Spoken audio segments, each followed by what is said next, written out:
আচ্ছা নেক্সট টপিকটো হ'ল decimal expansion of real numbers আৰু আমি জানো যে ৰিয়েল নাম্বাৰ্ছত ৰেচনেল আৰু ইৰেচনেল নাম্বাৰ্ছ আছে তো ইহঁতক যেতিয়া আমি ডিভাইড কৰিম যিকোনো এটা ফ্ৰেকশ্যনেল ফৰ্মত থকা নাম্বাৰ p/q ফৰ্মত থকা নাম্বাৰ এটা তাক আমি যেতিয়া ডিভাইড কৰিম তেতিয়া দুই ধৰণৰ কি আহিব কেছ আহিব কেছ নম্বৰ 1 আৰু কেছ নম্বৰ 2 এই কেছ কেইটা কি এটা কেছ আমি সৰুৰ পৰা জানো অলৰেডি যে কি ডিভাইড কৰি গৈ থাকোতে এটা সময়ত গৈ ৰিমাইণ্ডাৰটো 0 হৈ যাব মানে সেই ডিভিজনটো কি হৈ যাব ষ্টপ হৈ যাব যাক আমি অকমান ভদ্ৰ ভাষাত আমি কি হৈ যাব বুলি কওঁ টাৰ্মিনেট হৈ যাব বুলি কওঁ তো আমি তাক কওঁ টাৰ্মিনেটিং ডেচিমেল যেনেকে সাপোজ এটো 1/2 আছে তো 1/2 ক তুমি যদি এনেকে ডিভাইড কৰা পইণ্ট আহি যাব 2 5 জাৰ 10 তো আনসাৰ পাবা 0.5 তো এটোটো আমি সৰুৰ পৰা জানো অলৰেডি ইয়াৰে মই বেছিকে এক্সাম্পল দিব খোজা নাই এটা সেকেন্ড হেৰি এটা আহে কেছ এটা আহে তো কেছটো হ'ল হি কেতিয়াও শেষ নহয় তো হি টাৰ্মিনেটিংৰ উল্টা কি হ'ব নন টাৰ্মিনেটিং আৰু হি বাৰে বাৰে ৰিপিট হ'ব তো তাক আমি ৰিপিটিং বুলি ক'ব পাৰো বা নহলে এটা নতুন শব্দ আছে ৰেকাৰিং বুলি কয় বুকখন একবাৰ চাবা বুকত আছে ঠিক আছে তো নন টাৰ্মিনেটিং আৰু ৰেকাৰিং যেনেকে ফৰ এক্সাম্পল মই অকল এটাই দি আছো এক্সাম্পল 1/3 1/3 ক তুমি যিমানে ডিভাইড নকৰা কিয় পইণ্ট আহিল 0 3 3 জাৰ 9 1 আহিল আকৌ 0 আহিব 3 3 জাৰ 9 আকৌ 1 0 3 3 জাৰ 9 আকৌ 1 এনেকে ডট ডট এনেকে it will go on for ever তো এটো কি হৈছে কেতিয়াও শেষ নহয় তো সেইকাৰণে কয় নন টাৰ্মিনেটিং আৰু এই 3 টো বাৰে বাৰে ৰিপিট হৈ আছে হেতু কাৰণে কয় ৰেকাৰিং ঠিক আছে তো আমি ইয়াক 0.3333 এনেকে ইমান দীঘলকে নিলিখি আমি এটা নতুন সিস্টেমত লিখিব পাৰো হেতু হল যোনটো ডিজিট ৰিপিট হৈ আছে তাৰে ওপৰত এডাল সৰুকে বাৰ দি দিও 0.3 বাৰ ঠিক আছে আৰু এটা ফৰ এক্সাম্পল সাপোজ মই কৈছো যে যদি তোমাক এনেকে দিয়া থাকে 0.237 আৰু 37 ৰ ওপৰত বাৰ আছে তো ইয়াৰ মিনিংটো এইটোৱে 0.237373737 এনেকে ডট ডট ডট তাৰ মানে যাৰ ওপৰত বাৰটো থাকে হি হে বাৰে বাৰে মানে ৰিপিট হৈ আছে ঠিক আছে আৰু ইৰেচনেল নাম্বাৰৰ যোনটো কেছ হেতু হল ই সদায় কি হ'ব নন টাৰ্মিনেটিং টো হ'বই কিন্তু ই লগতে নন ৰিপিটিংও হ'ব বা নন ৰেকাৰিং হ'ব তো আমি ইয়াক দুই ধৰণে এক্সপ্ৰেছ কৰিব পাৰো এটা হল বলে কি যিবোৰ ডেচিমেল নন টাৰ্মিনেটিং আৰু নন ৰেকাৰিং হিহতক আমি ইৰেচনেল নাম্বাৰ বুলি কওঁ বা আমি উল্টাকেও যদি কওঁ যে কি ইৰেচনেল নাম্বাৰ বিলাক সদায় নন টাৰ্মিনেটিং আৰু নন ৰেকাৰিং হয় আৰু এই গোটেই বিলাক ৰেচনেল নাম্বাৰ হয় কিন্তু ৰেচনেল নাম্বাৰ হয় গতিকে নেক্সট আমি যোনটো চাম তাতে তোমাক এনেকুৱা কিছুমান নাম্বাৰ কিছুমান দিব আৰু এটো দিব যে কি প্ৰুফ দ্যাট এটো এটা ৰেচনেল নাম্বাৰ হয় আৰু ইয়াক এক্সপ্ৰেছ কৰিব দিব in the form of p/q so হেতু আমি নেক্সট আমি চাই আছো এতিয়া আমাক সুধিছে যে এটো ঠিক আছে তো আমি 0.333 মানে 0.3 বাৰক আমি p/q ফৰ্মত আনিব লাগে তো সদায় ফাৰ্স্ট স্টেপটো হল তাক x বুলি আমি এজিউম কৰিব লাগিব তো লেট 0.3333 এনেকে dot dot is equal to x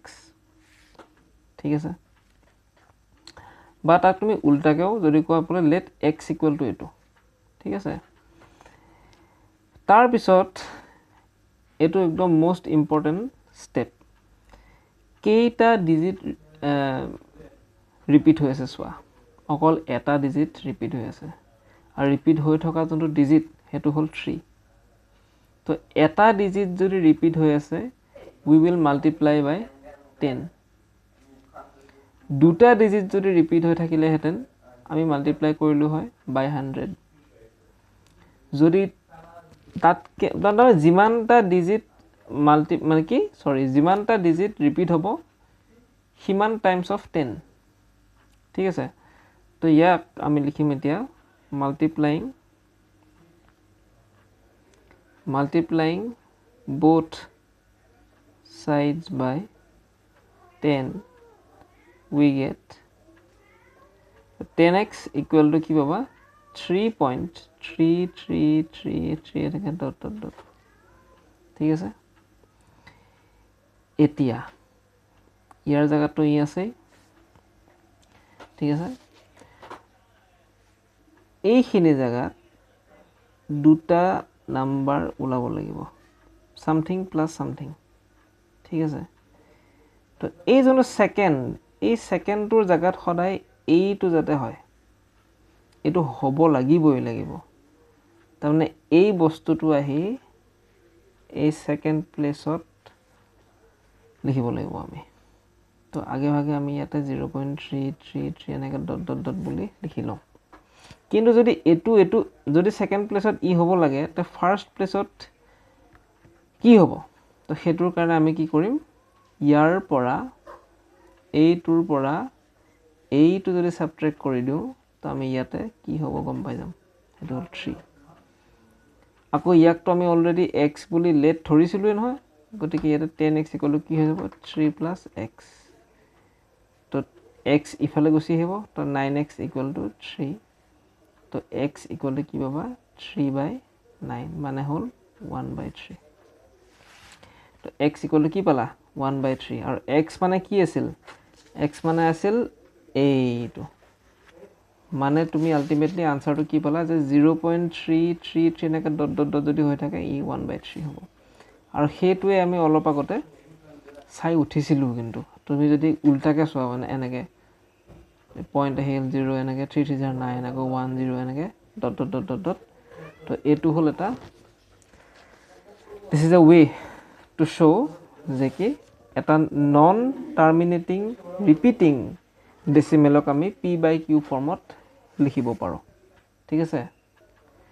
next এটা আছে বুকত এক্সাম্পল এটা আছে যদি বুকখন খুলি চোৱা হেতু হল 1.272727 ডট ডট ডট মানে এটো হল 1.27 বার ইয়াতে দুটা ডিজিট ৰিপিট হৈ আছে 2 আৰু 7 তো দুটা ডিজিট ৰিপিট হৈ আছে গতিকে আমি মাল্টিপ্লাই কৰিব লাগিব বাই 100 ঠিক আছে তো আমি প্ৰথমতে কি কৰিম x 1.272727 এনেকে ডট ডট ডট বুলি লিখিলম তাৰ পিছত মাল্টিপ্লাই কৰিম বাই 100 100x কিমান হ'ব ডেসিমেল পয়েন্ট যাব দুই ঘৰ পিছফালে তো 127.272727 এনেকে ডট ডট ডট ঠিক আছে এতিয়া এই ইয়াৰ পিছৰ যোনটো step 100x something plus something এই যোনটো হ'ব লাগিব না তো এই সামথিংৰ জায়গাত এই x টো আহিবই লাগিব এই 1.27 টো তো ইয়াত আগতে এটো আগে ভাগে লিখি লোৱা তাৰ পিছত কি কৰিবা ইয়াৰ পৰা এইটো সাবট্ৰেক্ট কৰি দিবা তো সাবট্ৰেক্ট কৰিলে কি পাবা 126 পাবা হয়নে তো 126 তো ফাইনালি তুমি আনসাৰটো পাই যাবা 100x 126 plus x এই x টো হিফালে গুছি আহিব ই হৈ যাব 99x 126 তো x কি পালা